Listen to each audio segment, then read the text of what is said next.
It was a three-way conflict, but you're probably asking, how can it get any worse? Well, it can always get worse.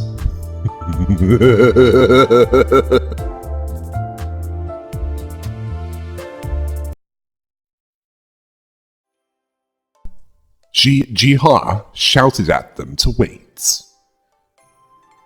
This caught everyone's attention, much as his deranged laughter did. Gregor asked what was he doing back there as he ran off earlier. Heathcliff understood this to mean that he's lost the plot, due to one failed plan after another. Jiha calmed down somewhat, seeing this as too much.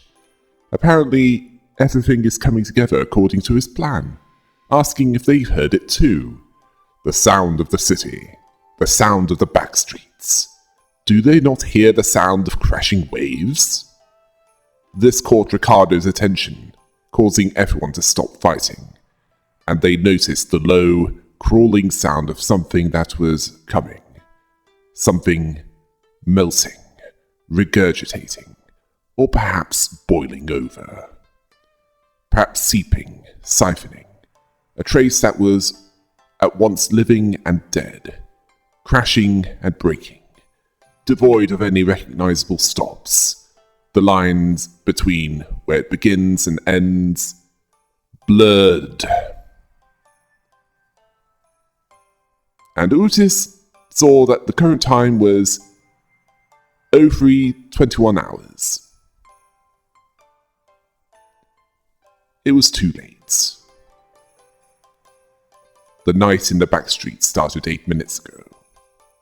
Sinclair had never been outside of the bus at that hour. Faust told them that it was past 4 in the morning when they were in the outskirts. This was around 984-08 when they were heading to District 20 on the Great Lake, after they dealt with Ishmael's unfinished business. Yes, this was the second time, although the first time the sweepers were only a concern for the backstreets of the city, not the outskirts. Jiha found it amusing that they're all getting swept away like trash. He's apparently waited for that moment. Ricardo didn't know what he was on about. He can't honestly think that the sweepers will break a taboo to help him. Jiha asked if he still misses the point. He ordered Zelu to leave to the promised location. Rodio was slightly annoyed that he came back to gloat, only to run away again. Dante thought that he was confident enough to face them, but then he ran away with a look of relief. Ricardo was confused.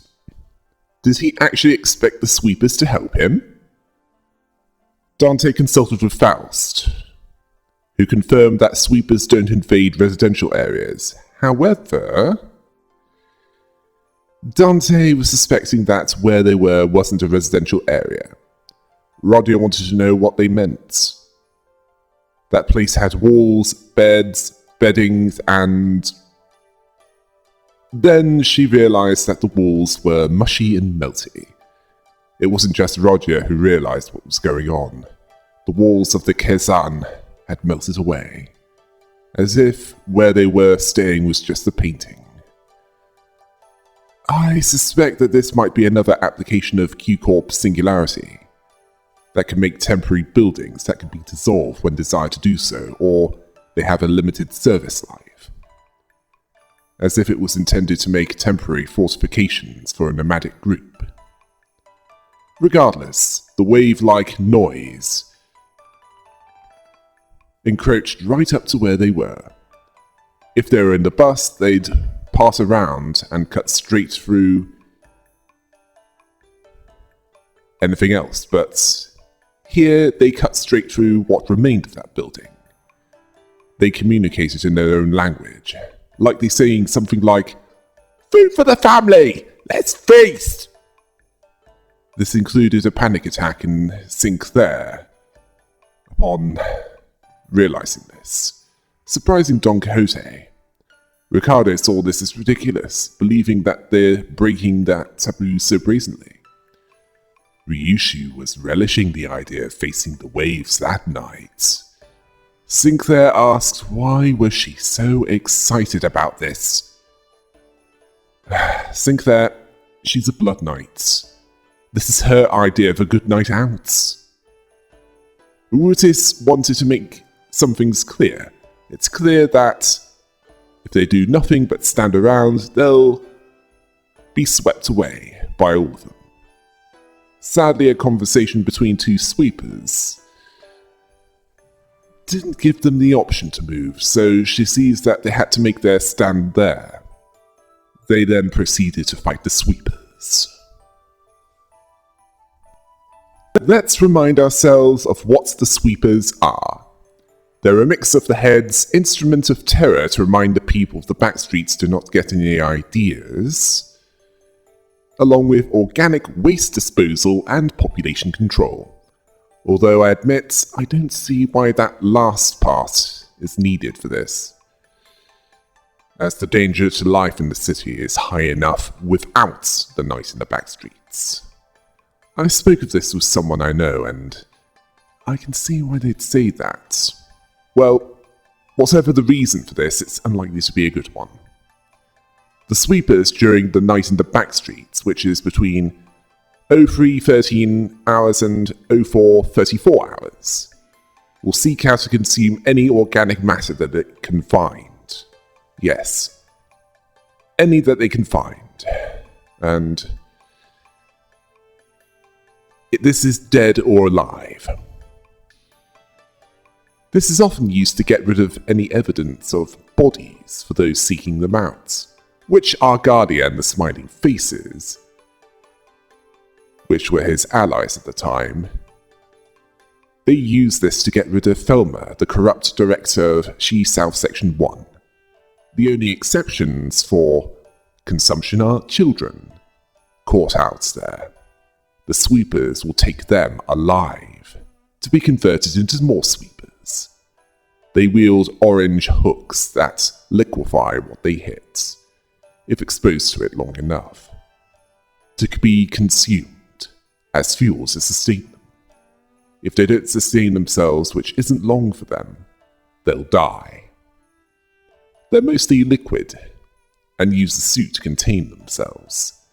They have a unique language that requires those that can translate it to understand. And since Limbus Company doesn't have a robot that is fluent in 6 million forms of communication, only Angela, an illegal AI, can understand them. As for the battle, they came in almost a swarm. While the damned dozen were fighting some of them, with Jia Sichun fighting alongside them, the middle had their own battle. The sweepers were weak to piercing and gluttony, but weren't particularly strong against anything. They mostly focused on bleed, but they can paralyze. Some attacks healed 30% of damage dealt and can be reused up to 3 times. One attack is partially unbreakable, and another is completely unbreakable. Most bleed increases coin power, and the unbreakable attack grants persistence, which gives an 80% chance to not take lethal damage and heal 60 HP, along with recovering from stagger. Their liquid bodies take 10% less damage. They heal 5% HP if an ally dies at the end of a turn, and heals between 2 to 5% HP on a kill. SP is also healed at the end of each turn, depending on the surviving allies. They also gain 30 SP upon reaching wave 3. The first wave was fought off, or they at least withstood it for 5 turns. Then the second wave surged ahead, and either the building was part organic or they consumed it, or it dissolved completely. Regardless, this second wave was ahead of them, and they fought them. After the second wave was fought off, or 5 more turns were survived, Faz didn't look like she was in good shape. She could see the third wave was coming. Dante saw that the battle was long and grueling. Even Ricardo and his group were visibly exhausted after the second wave. Werner apologized for putting Big Bro through this. Ricardo told him to not worry about this. He took him, who came all the way from the south and guided him safely through District 8. He's done more than enough. This implies that Werner is either from the east, or he just knew the area better than Ricardo did. Well, he was certainly with the middle.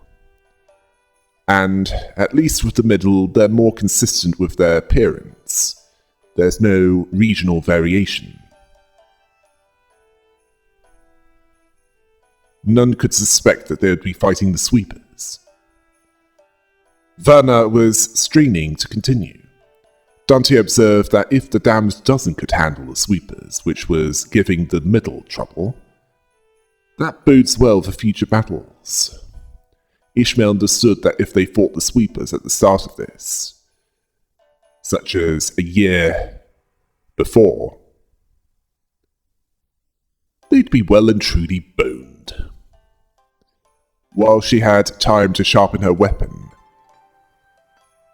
they saw her point. They've done this before, fighting against an endless horde of enemies, long battles of attrition, which gave them the advantage against the sweepers, although Heathcliff was unsure that they could handle the third wave. Massault made it clear that they didn't have a choice in this. Ricardo vowed to carry out their sentences as soon as they survived the third wave. Ishmael basically asked, "Seriously? We're all fighting for survival here and you still want to kill us?" Ricardo asked, why would he ever? Then something happened to interrupt him. As the third wave began, the building suddenly shifted violently. Gregor wanted to know what was going on. Sinclair remarked that the buildings were shifting. Dante also wanted to know what was going on. Ishmael remembered asking all of them to read the pamphlets. Buildings in District 8 shifted periodically. According to the Otis Haishu Pack identity story, this is the process called restructuring, a redistribution of living spaces based on each individual's net worth, where the poor are apparently fated to live in ever-shrinking homes, feeling unsafe even where they should feel the safest. But Ishmael didn't think that it'd be like this. Otis was thankful that the building that they were on wasn't shifting by much, or rather in. And then an errant building suddenly jutted violently from the ground, rising in a diagonal burst and struck Ricardo in the chest, sending him, along with others, away, blasting off into the skyline. This annoyed Ricardo greatly, seeing this is going in the books. Hey, don't blame them for what they had no control over. Not only was he sent flying, but his crew was as well. Well, as far as the middle is concerned, it looks like those birds are flipping off again. I can't believe I made that reference. Dante was unsure of what was happening. Faust told them that the movement of the buildings had significantly reduced the enemy population, seeing this as an opportunity. Heathcliff agreed.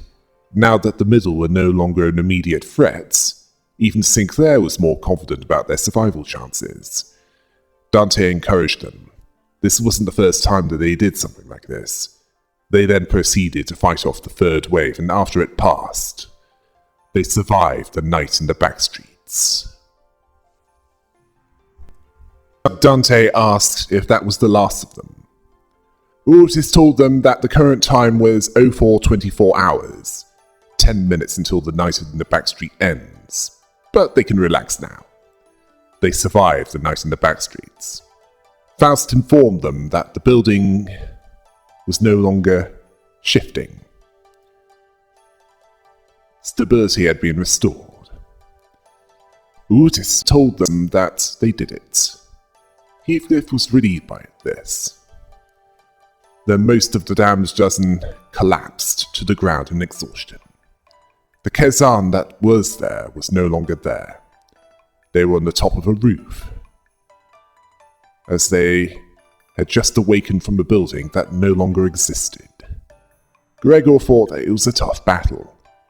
He thought that they were well and truly. The strain was noticeable. Heathcliff wasn't sure if they'd survived, but, well, if Ricardo and the middle wasn't there to draw some of them away. They had at least something to thank him for. Ryushu wasn't impressed with the head-on battle of them, if that's all they had. Don Quixote asked if she had fought them before. She said OFC, or of course she's heard of them. She recognized the scent of blood on them. It was faint. But she didn't want her suspicions to be true. She possibly suspected them of being human once. Yes.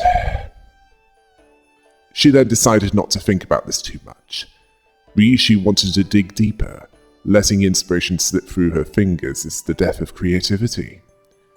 Don Quixote made it clear that she wasn't going to change her mind. Ryushu was disappointed in her regarding this. Dante broke this up.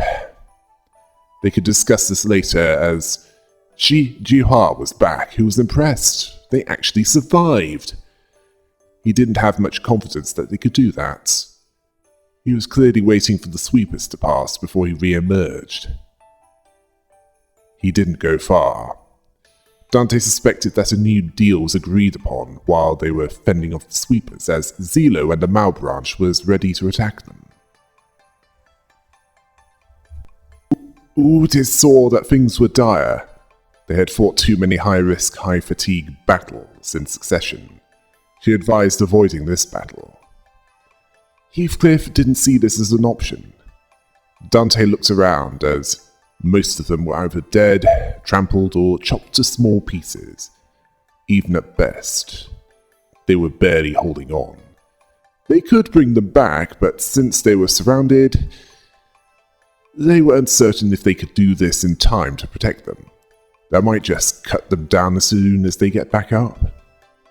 Apparently this was within his prediction. He could finish them off. Any that weren't swept away. I'm honestly surprised you haven't been contacted by N-Corp in an attempt to recruit you, as this is their MO. They jump in to take what they want after the fighting between two or more factions stops, where those that survive are not in a position to fight back. He then saw this as the stage for his ascension. For the next 10 minutes, no more sweepers, never mind anyone, is coming there, due to no sane person leaving their homes when it's still the night in the Backstreets. He then laughed manically at the thought that Ricardo was taken care of. Otis asked how much was his plan. According to Shi Jihua, all of it. All the way back to the construction site that blocked their path. Qingtao deceiving pilots into going with them. He contacted the Triax office to challenge Honglu to a duel. He even relayed their real-time location to various forces within District 8. Likely with some kind of bounty on their heads. He even created a trashy lodging without a residential permit. He also confirmed that temporary lodgings were Q-Corp tech, saying this with a deranged expression. Dante understood this. It explained much. Jia Zichun was surprised by this. Shi Jihua saw it as good, a perfect strategy. The narcissist wanted their praise for his intellect for devising that, believing that this was why he deserved to be the next family higher-up. Then someone saw him as a fool to speak those words. This individual came from the dark. There was only serenity in his voice. Only a narrow ray of moonlight shone between the shifted buildings, which implied that the ceiling of District 8 was see-through. In one hand was Qing Tao's head that he sliced off, his face frozen in utter horror. He walked forward in step with the dripping blood. Jia Zichun recognized him as Jia Qiu.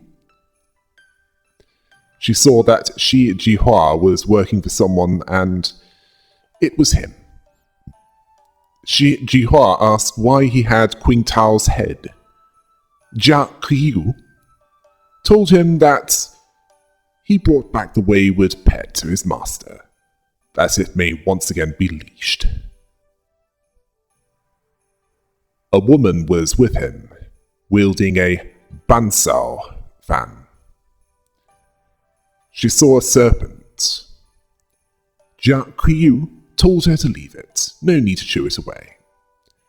Shi Jihua was now scared, less confident than he was, and that woman that serves Jia Qiu made it clear that the Haishu pack was loaned to him, to get in their way, no more than that. She saw that he got ahead of himself, once he had the power in his hands, that to return to the Shi family's side would be to his benefit.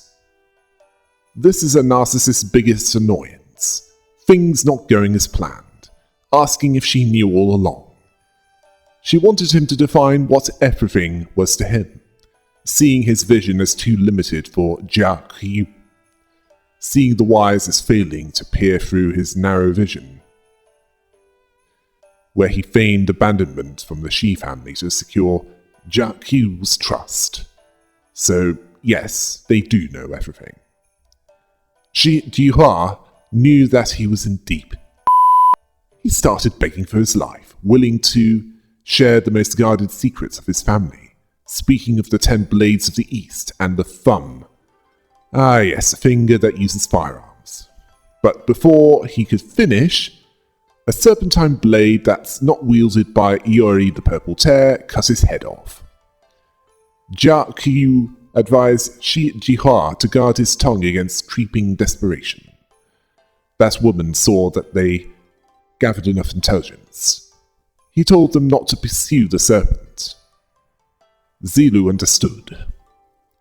Jia Qiu stood out of the shadows and stood before them. He wordlessly looked at Shi Jihua's head, and then at the damned dozen. He made it clear that he'll take the severed heads with him. He picked up Shi Jihua's head and gestured at his officer with a nod. She had both heads wrapped in stasis wraps to make sure decomposition wouldn't set in, likely to extract everything that they could out of them, or for some punishment that would last.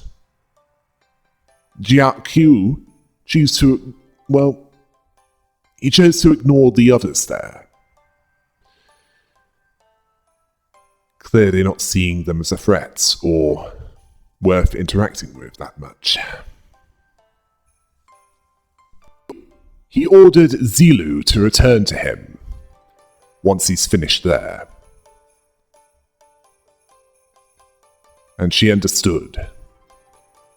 Jia Zichun complained that they can't just show up out of nowhere and Jia Qiu ignored her, his eyes reflecting nothing but hollow emptiness. He vanished into the shadows as he appeared from them. As for Jia Zichun, she appeared to use the bolus to enhance her combat prowess, which is explained in this part of the story as the singularity of District 8. The Jiao banana bolus is likely banana flavored and grants up to 2 more clash power and allows her to inflict up to 2 more rupture potency and count each turn. The Jingang bolus grants her up to 6 defense level up if she loses a clash. Either she knows where to find the better quality bolus suppliers, or she has enough of an understanding of the bolus to know which to take in order to avoid the more serious mutagenic side effects. Dante could see that things were getting much better. They could tell that those two were different from anyone or anything that they faced in Hongyuan so far. That woman from earlier asked if Jia Qiu left them alive for them to be slayed. She decided to introduce herself regardless of whether that's the case or not. She was Zhigong, a student of Master Qiu's teachings. Then Dante remembered the discussion that Qing Tao refused to finish. Remembering the song from earlier from... Yes, the song had lyrics that had... From when the far one comes, betwixt the burnt door shall a star fall astray. Yes, Qing Tao mentioned that the song had become popular in the Backstreets in recent months. Then seeing it as not the place to discuss such matters, that they could share the tale in a more appropriate setting later, should it be found. Dante introduced himself as the manager, wanting to find out as much as possible about that man from earlier. Faust translated. Zigong appreciated their candidness, understanding that they have no hostile intent. She ordered Zilu to withdraw from... Yes, withdraw her Mao branch. They don't need to fight them right now. Dante understood that before. They weren't sure about their intentions, asking if that was sufficient proof of their intent to engage in a brief discourse. To speak of matters with them to mark a civil end to this encounter should be of great benefit. So she told them to ask away. Jia Zichun stepped forward, asking if the suspicious songs were about her and the other two, asking if the lyrics were true. Zigong was intrigued that this was what she wanted to find out. Recognizing her talent in rhetoric, yet her path is one of concern and anxiety. Seeing her insignificance precludes her part in greatness. And just as Wei was about to speak, Jia Zichun told him not to speak for her. She'd be the first to say anything if she thought she was wrong. Wei understood. Then Jia Zichun asked if they were ones that sent Jihua after them. This wasn't entirely true. He was an agent of the Shi family sent to spy on Jia Qiu. Although they bestowed on him control of that Haishi pack, she found his conduct shallow, while seeing a means of learning more of the Shi family's machinations. But Jihua confused that granted power for the ability to represent his family. Jia Zichun understood that they were using him. Zigong confirmed this, as he sought to use them. Although, as she said, his strategy was quite shallow compared to theirs. Jia Zichun asked, what now? Besides them not wanting to kill them, obviously. Zigong decided that for now, nothing. Telling her to do what she sought to accomplish. And this surprised Jia Zichun. She's letting 2 of her master's rivals go, just like that. Zigong failed to see any rivals there. Jia Zichun silently saw this as an insult. As for Honglu, she wasn't wrong about that, as he has no ambition. Then Dante,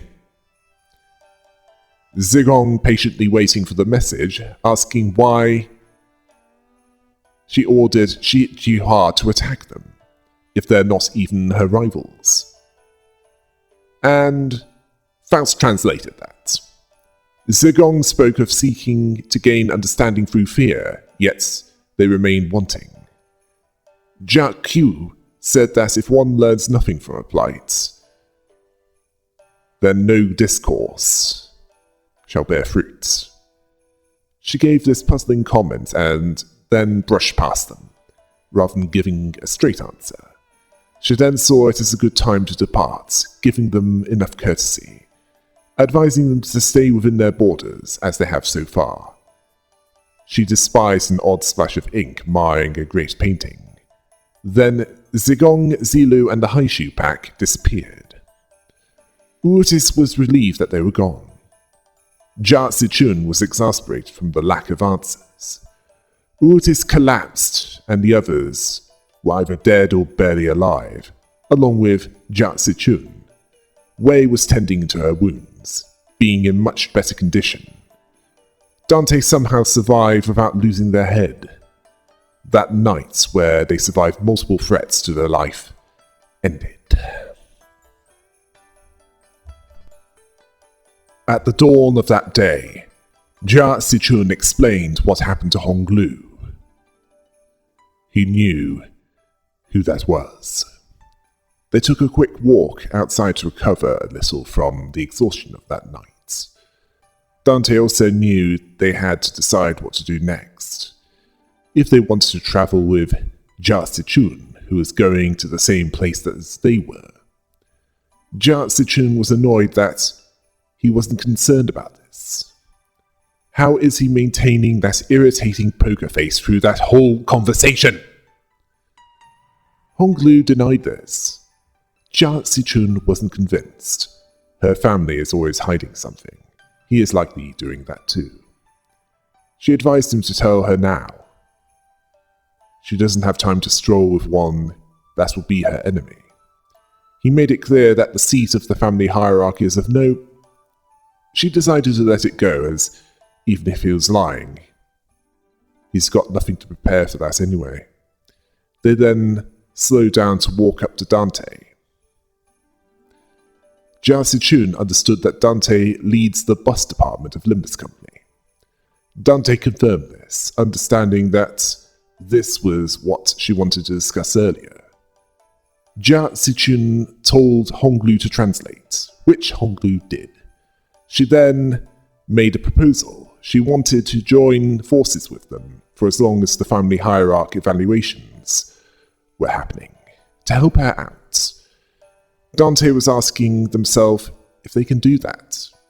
Heathcliff was asking that out loud. Jia Zichun didn't see any reason why they shouldn't. They can stall the sweepers so they're not dead weight.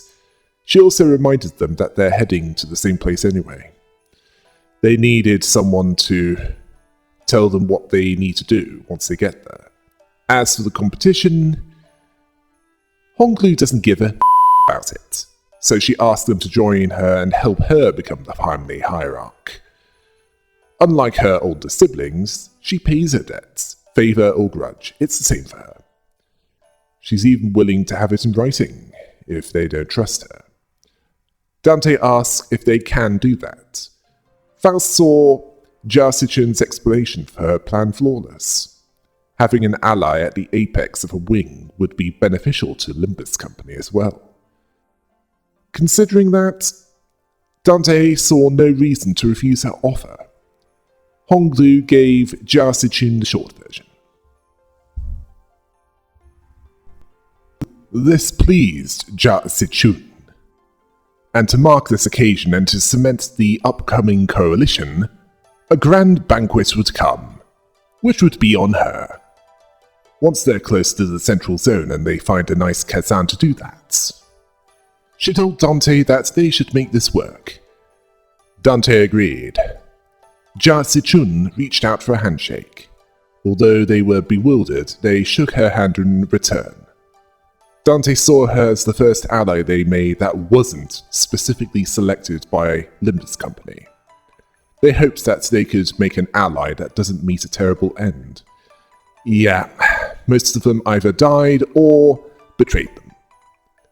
After the banquets, which Roger was likely most welcoming towards, Mephistopheles was waiting for them in the middle of the road. Gregor thought that Mephistopheles stood out when it was standing in the middle of the road. Jia Sichun asked if that was their usual ride. Saud was then glad to see that they're all safe, as Saud and Pilot walked out of the bus. Gregor then asked if they took care of that business. Mortis looked at Saud as they were in trouble because of Pilot's little connection. Saud was aware of this as Faust gave her the report. She then prompted Pilot, who stepped forward, already having a talking to from Saud. He was sorry about that. He'd only ever been part of the eradication missions, never in espionage. Saud then reminded Pilot about what she said about mixing excuses into an apology.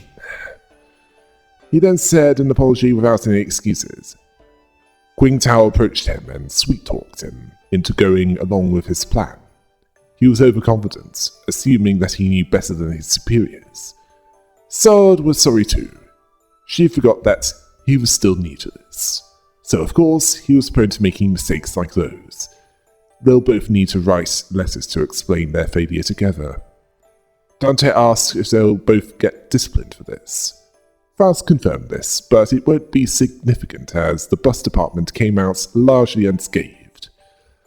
They're likely to get off lightly with no pay for half the year, likely getting nothing besides expenses towards food and other things that are essential.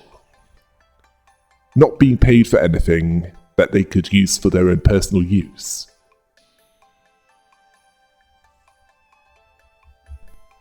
Saud considered that a win regardless.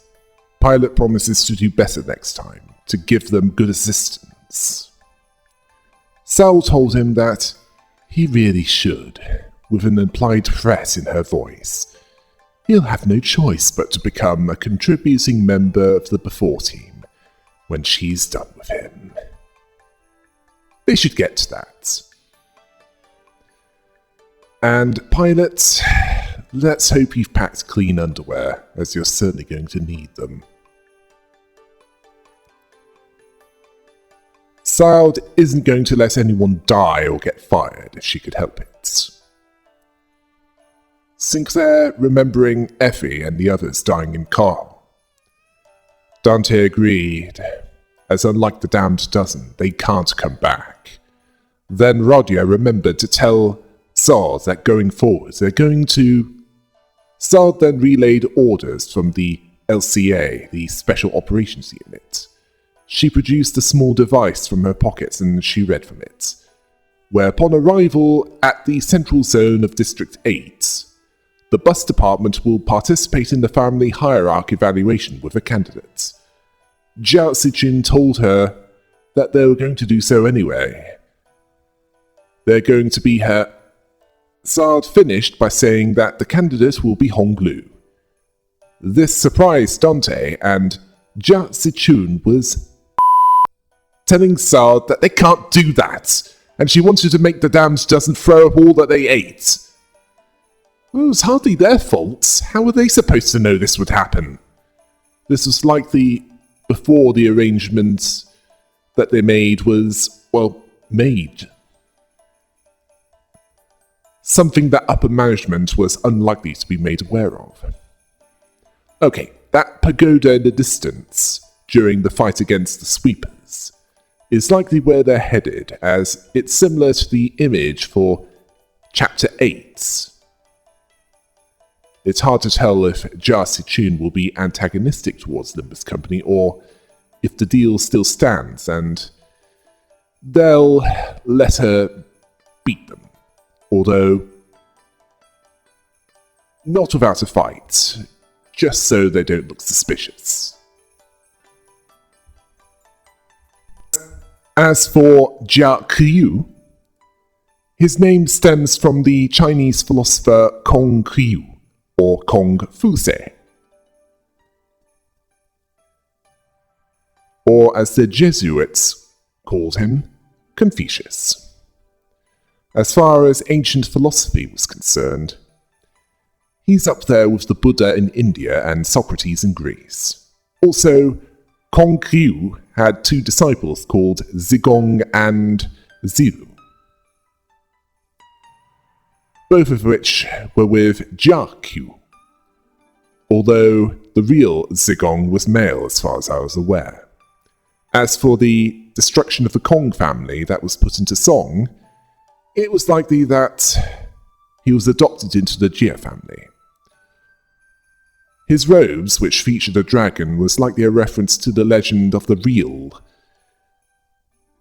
Kong-Kyu's conception, where his mother and a black dragon god got together. Of course, this wasn't true. It was actually an old war veteran that wanted a child to perform the rites to venerate him and his ancestors. As far as Confucius, his ideas was concerned, he championed morality in personal life through family loyalty, respect of elders, and rule by virtue. One of the things that he said was, "Do not do unto others what you would not want done to yourself." Yes, I know that wasn't an exact quotation, but the general message stands. His ideas became Confucianism, a philosophy which the Chinese Communist Party, before the 1990s, saw as a reminder of a decadent past, and they tried to erase it from mainland China. Despite their best efforts, they failed. And in the 1990s, and after that, it was considered a veneration of Chinese history and tradition.